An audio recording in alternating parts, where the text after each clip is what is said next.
evening. Welcome to Inside Racing. Breeders' Cup only about a month away. In fact, almost less than that now. We've begun the fall season. We have some super races for you from out of town, including all the races run at Turfway on Saturday, the Vosburg here, the Pegasus at the Meadowlands, the Super Derby, and as winter is approaching, we want to look at some of the young apprentices who are making a bit of a splash around here. We'll meet Clifford Dooley tonight. We'll meet Paula Kine-Bruno on a subsequent show. Clifford Dooley coming right up after this.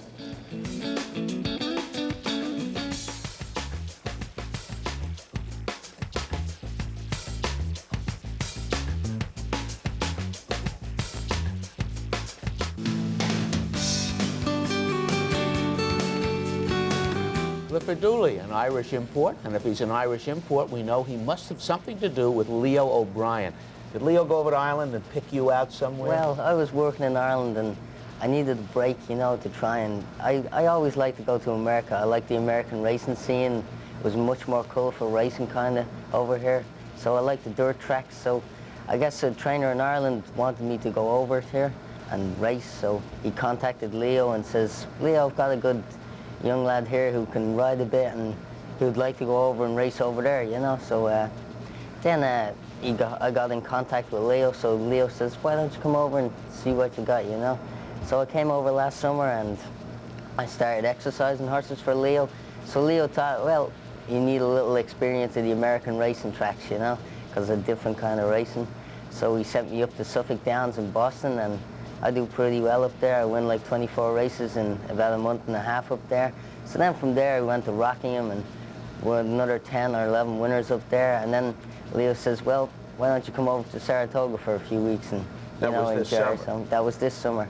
So I went over, and a few of the horses that he put me on started hitting the board second and third. So I guess then Leo thought I was ready for New York, you know. So he told me to come back down to Belmont and give it a shot down here and see how it went. And right away, I think on the second day of the meeting. On opening day. Opening day of the meeting, you had two winners. We're going to look at one of them. This is a turf horse. Amma Ready to Run, won on closing day at Saratoga. Leo brings him right back on opening day at Belmont. We did have a three-day break, Monday to Friday, and you're aboard, and let's take a peek. Where are you now? I'm in front at the moment. And I happen to know that the rider behind you, Gary Stevens, Gary Stevens, was waiting for this horse to come back. Top Californian rider. He was waiting for me to come back. He expected it. He just sitting there, and then I just showed me stick to him, ready to run, and he just took off again and start going really good up the stretch. He lengthens his stride real good.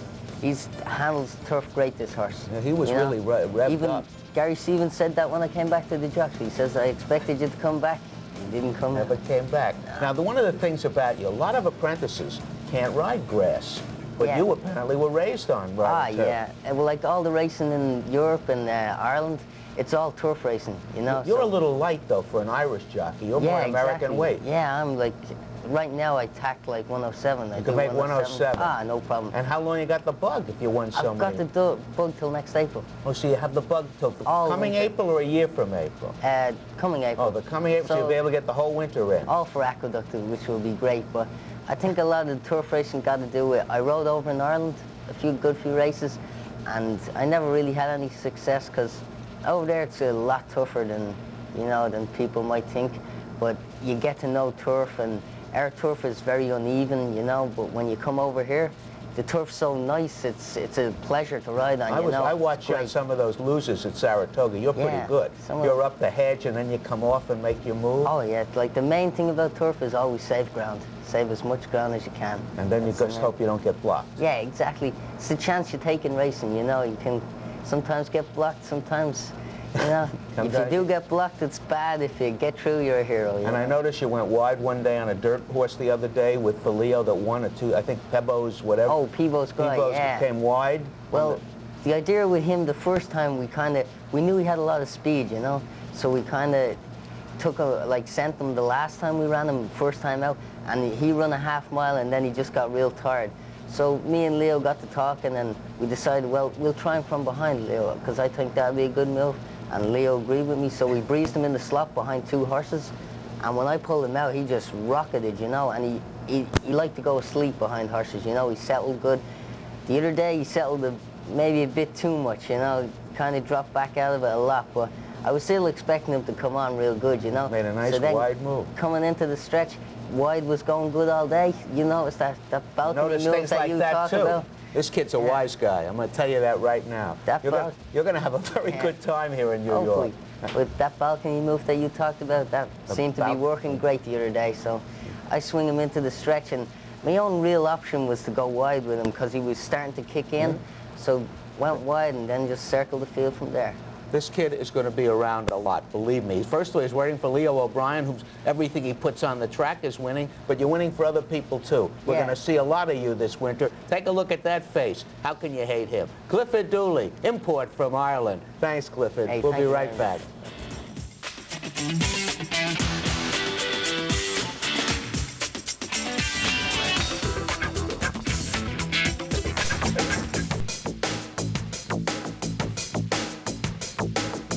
I think Saturday at Belmont Park we had a good preview for the Breeders' Cup Sprint. Granted, it was 7 furlongs, but there was a cast of all-stars. The Vosburgh Stakes, $200,000, weight for age, 3 and up. It is a Grade 1 at 7 furlongs. Here's Tom Durkin.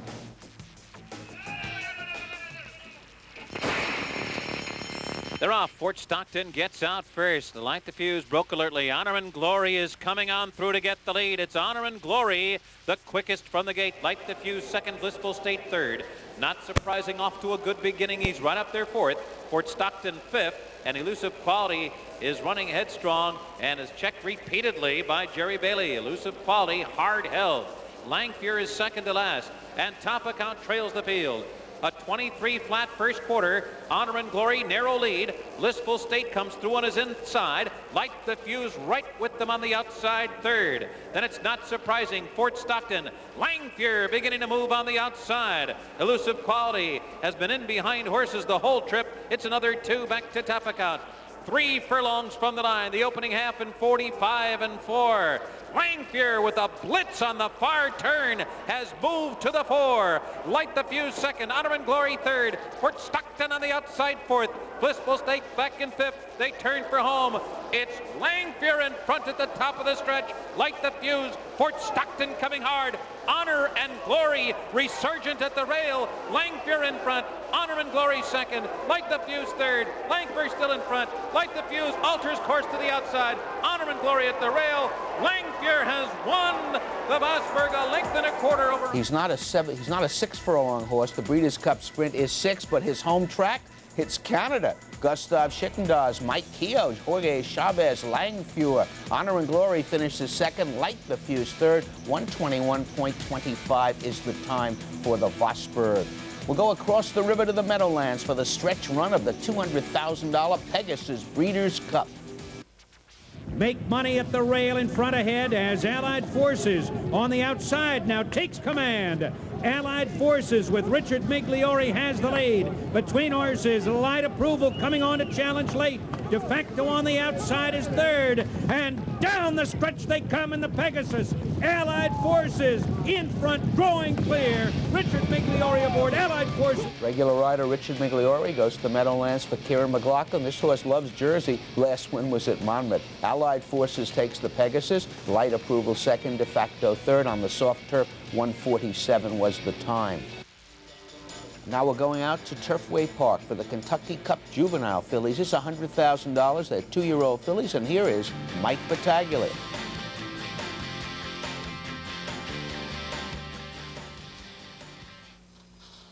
And they're off.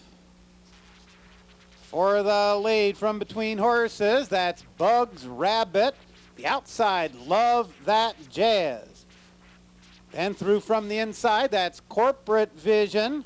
Also from the inside, King's Lynn into the first turn. Love That Jazz is in front. Has it a half length. Corporate Vision down along the rail takes second. Length and a half back, Call Miss Diablo moves by on the outside, takes third ahead. King's Lynn is fourth, gap of 4. Minister's Melody now fifth. And it's a length and a half back to Lightly Salted 6, followed by Bugs Rabbit, Betty Lou. Gap of 5. Sixy Chick trails, quarter 22 and 3. Through from the inside, Corporate Vision puts ahead in front. Love That Jazz on the outside. Those two are right together. Call Miss Diablo third. Gap of 3 lengths. Kings Lynn on the outside, fourth ahead, through from the inside. Minister's Melody now takes fourth. Betty Lou gains ground into fifth. The half went in 45-2. Into the stretch. The outside, Love That Jazz is in front. Now has it by a length. Corporate Vision second. Minister's Melody is gaining ground, but Love That Jazz has the lead. Minister's Melody on the outside. Love That Jazz. She'll hold on to win it by a length over Minister's. Still calling that wet fast. They did go a mile. Love That Jazz, bred to love an off track, and she did. Marjorie and Irving Cowan. Nick Zito, he likes off tracks too. Mike Smith up. Minister's Melody, also bred to like the wet run, second. Corporate Vision is third. The time, the girls went a mile, 1:36.60. But now we're going to go on to the juvenile. These are the guys, and they're going to have to go a mile and a 16. The track is really sloppy. They're still calling it wet fast. These are 2-year-olds, grade 3, a mile and a 16. Here's Mr. Battaglia. And they're off. Boston Harbor breaks sharply on the inside. Play Wacky Farmy up on the outside. Then from between horses, that's Stark Boy. Followed on the outside by Near the Bank Royal Strand. As they move into the first turn, it's Boston Harbor in front. Has it now by a length and a half. Play Wacky Farmy second, gap of 2.5. The outside Royal Strand third. Or rather, Stark Boy is fourth, Royal Strand fifth. Moving through from the inside part, the Waters is sixth. Near the Bank seventh, gap of 5 to Dr. Spine. Buck Ridge trails. Quarter 22-4.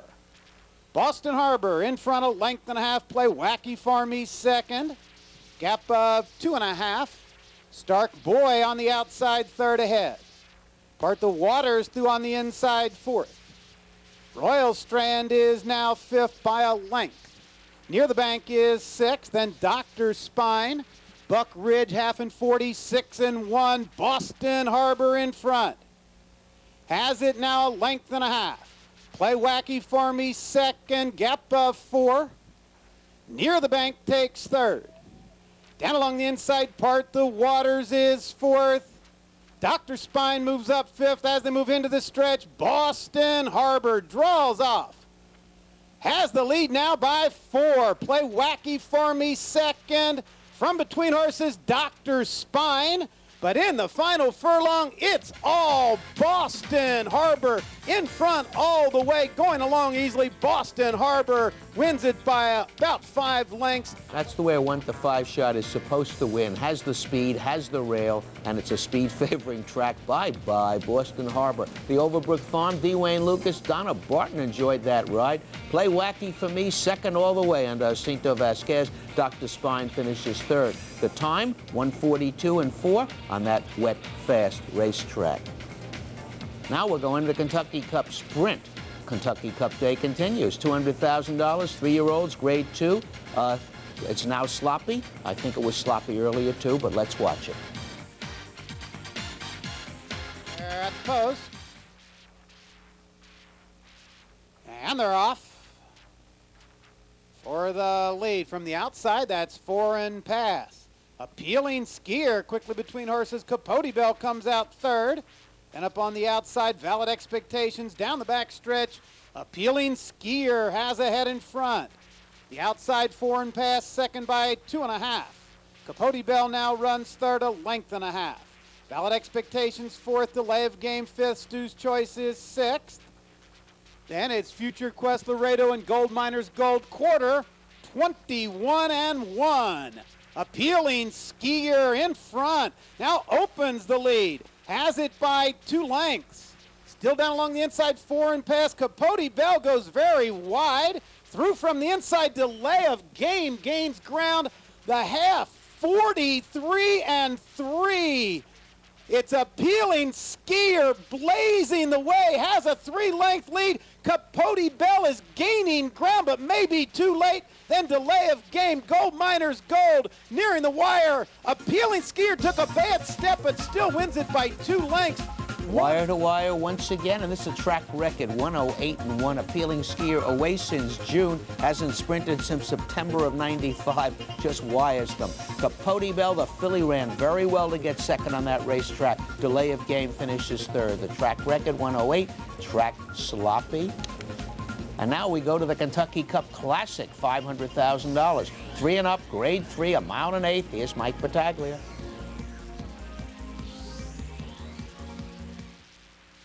And they're off. For the lead, Polar Expedition on the outside between horses. Is it in good? Then through from the inside, that is Atticus. Followed on the outside by Pyramid Peak as they move for the first turn. Atticus down along the inside, puts ahead in front. Polar Expedition second. Then a gap of 3 lengths. Is it in good? Third, a length and a half. Pyramid Peak fourth. Strawberry Wine is fifth by a head. Passionville runs sixth. The length Wekiva Springs seventh. Judge TC is eighth. Then Michael's Star, gap of 6. Trailer Kudar Jen first quarter, 22-4. Down the back stretch. Atticus is in front. Has it by 2 lengths. Polar Expedition runs second. Length and a half back. Is it in good is third. Pyramid Peak fourth. It's a length to Judge TC, who runs fifth. Wekiva Springs up on the outside is sixth. Strawberry Wine runs seventh. Gap of 2 to Passionville. Then Michael Star Kudarjen. They've gone 3 quarters in 108-4. Atticus in front. He draws off. Leads it now by 4 lengths. Is it in good? Second by a head. Judge TC from the inside is third. On the outside, Pyramid Peak, Wekiva Springs is fifth with a furlong to run. The leader still Atticus. Then Judge TC down along the inside. The outside isn't in good, but Atticus is going to be a wire-to-wire winner. Atticus wins it, the Classic, by 2.5. The way things were going at Turfway, if you knew Atticus would clear, you could have scored out at 16-1. Get to the front today, and you'll be okay at Turfway Park. Atticus wires them. The La Presley Farm, Richard Mandela, Corey Nakatani. Horse hadn't won on a dirt track since March at Santa Anita. Judge TC was second. Isn't it good? Finished third on the sloppy track, 147.40. And now we're going to Louisiana Downs for the Super Derby, $750,000. 3-year-olds, grade 1, a mile and a quarter. Ready for a start. They're all in line, and there they go. And there goes Vivace going right to the front. Big Fest showing good speed. The Barking Shark from the outside as well. Devil's Honor gets away sharply, and now to the inside it's Zarb's Magic. But as they move to the furlong pole, it's Vivace just in front. Prince Heaven gains second. Zarb's Magic third at the rail. And here comes the Barking Shark up from the outside. Devil's Honor in a nice little spot, a close-up fifth. And that's the field in the Super Derby as they head under the line. And Prince Heaven under a tug goes up to the front. Vivace right off in second. The Barking Shark will be caught 3 wide going into the turn. In behind those horses, Zarb's Magic, that's the front 4. Devil's Honor is in 5th. Editor's Note close up in 6th, just 5 from the front. Clash by Night to the outside in 7th, followed by Secreto de Estado. Will's Way is settled back 9 from the front, and he has Big Fest behind him along with Security Code as they head onto the back stretch. And it's still Prince Heaven taking them along. Vivace right alongside in 2nd. The Barking Shark stalks in 3rd. Zarb's Magic 4th at the rail, just 2 from the front. Devil's Honor is in 5th. He's just about 3 lengths from the leader. Editor's Note just behind him, a close-up 6, and Clash by Night is going to shadow him. Will's Way is creeping up steadily. He's now just about 7 from the front, and a quick move from Security Code there as he goes along the inside. Big Fest and Secreto de Estado at the back of the pack. They've got less than a half mile to run. Prince Heaven and Vivace still together. The Barking Shark in 3rd. Zarb's Magic in 4th. Devil's Honor in 5th. Craig Brett patient with him. He has him in position. Here comes Will's Way circling from the outside. They move to the turn. Vivace has the lead. Barking Shark in 2nd. Devil's Honor being pushed along in 3rd. Zarb's Magic back into 4th. Will's Way coming on in 5th with Clash by Night. Editor's Note. Stevens has him in between horses. Out of the turn, end of the stretch. The Barking Shark is getting to Vivace. Devil's Honor with a clear path, and here comes Editor's Note. He's clear now as well. Will's Way and Clash by Night right on his heels. The Barking Shark in front. Devil's Honor coming. Editor's Note. The Belmont winner is coming quickly at the 16th pole. The Belmont winner is now the Super Derby winner. It's editor's note, a super 3-year-old to win the Super Derby. The Barking Shark was... Will's Way finally throws in a bad race and doesn't fire, but editor's note does, and as the announcer said, the Belmont winner wins the Super Derby. For the Overbrook Farm, D. Wayne Lucas, Gary Stevens, it paid $7.80. The Barking Shark was second. Devil's Honor finished third, 202-1 on the fast track. Good thing is this next week, seriously, we have this carryover in the Pick the Pros and Ponies contest. I don't know what sports bar you go to, but when you come out here, not only you get to see all the football games you want to see, but you get to enjoy 10 races. A lot of action here on Sunday. So join us. In fact, join us all the time. The racing is really good. We're heading towards the Breeders' Cup. We'll have our Breeders' Cup preview in a week or so. We'll talk about that next week. Good night from Inside Racing.